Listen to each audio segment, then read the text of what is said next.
నన్నే తెప్పిస్తారు.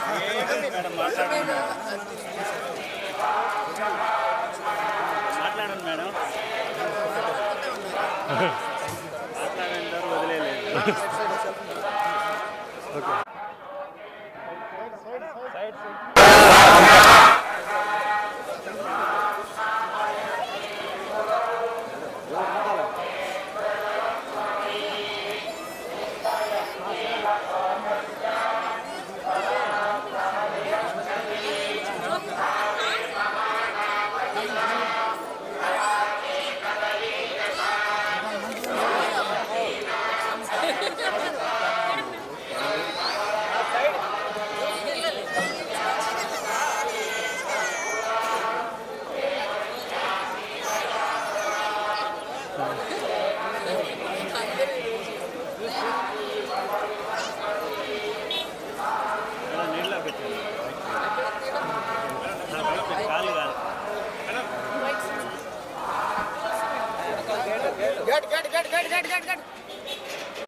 దొరికాను కదా, ఏదో కాంట్రాక్ట్ చేయాలని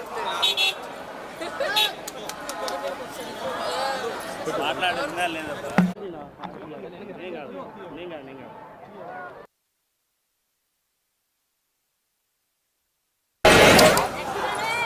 మనమే. Madam, okay madam. సో ఎప్పట్లాగే మన కలియుగ దైవం వెంకటేశ్వర స్వామి దర్శనం చేసుకొని ఆశీస్సులు తీసుకొని వెళ్తున్నాను.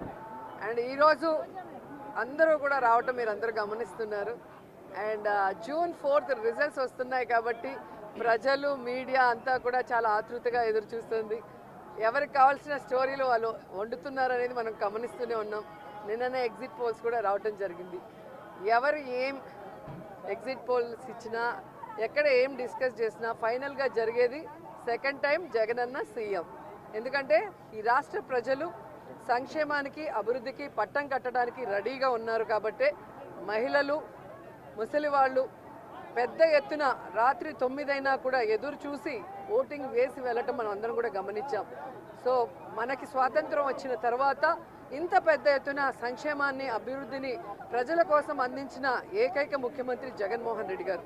రాష్ట్రం విడిపోయి నష్టాల్లో కష్టాల్లో ఉన్నా కూడా ప్రభుత్వ బాధ్యతగా ప్రజలకి మంచి చేయాలి, రాష్ట్రాన్ని అభివృద్ధి వైపుకు నడిపించాలి అని చిత్తశుద్ధితో పారదర్శక పరిపాలన అందించారు. కాబట్టే ఈరోజు మేమంతా కూడా చాలా కాన్ఫిడెంట్గా ఉన్నామన్న విషయాన్ని మీ అందరికీ తెలియజేసుకుంటున్నాను.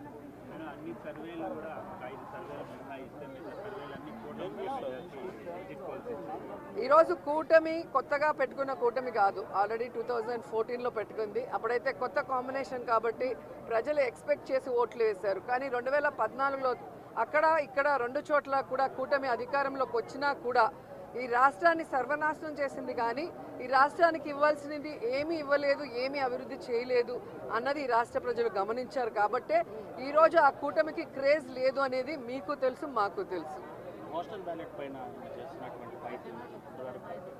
ఖచ్చితంగా ఈరోజు ప్రజలందరూ కూడా గమనించాల్సిన విషయం, వ్యవస్థలు ఏ విధంగా ఈరోజు చంద్రబాబు నాయుడు చేతిలో వాళ్ళు ఇష్టానుసారం చేస్తున్నారో మనం గమనిస్తున్నాం. ఆ విషయాల్ని ఇష్టానుసారం ఎలక్షన్స్ అప్పుడు మార్చేయటం, అలాగే కేసులు పెట్టించడం వైఎస్ఆర్సీపీ నాయకుల మీద.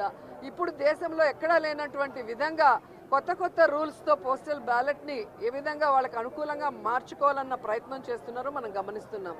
అదే చెప్తున్నా కదా, ఎవరెన్ని దొంగ ఆటలాడినా, ఎవరెన్ని వ్యవస్థలను మేనేజ్ చేసినా ప్రజల మనసులో ఉన్న జగన్ గారిని చంద్రబాబు నాయుడు కాదు కదా, ఆయన పుట్టించిన ఖర్జూరం నాయుడు కూడా మేనేజ్ చేసి మార్చలేడని కూడా ఈ సందర్భంగా తెలియజేసుకుంటున్నాను.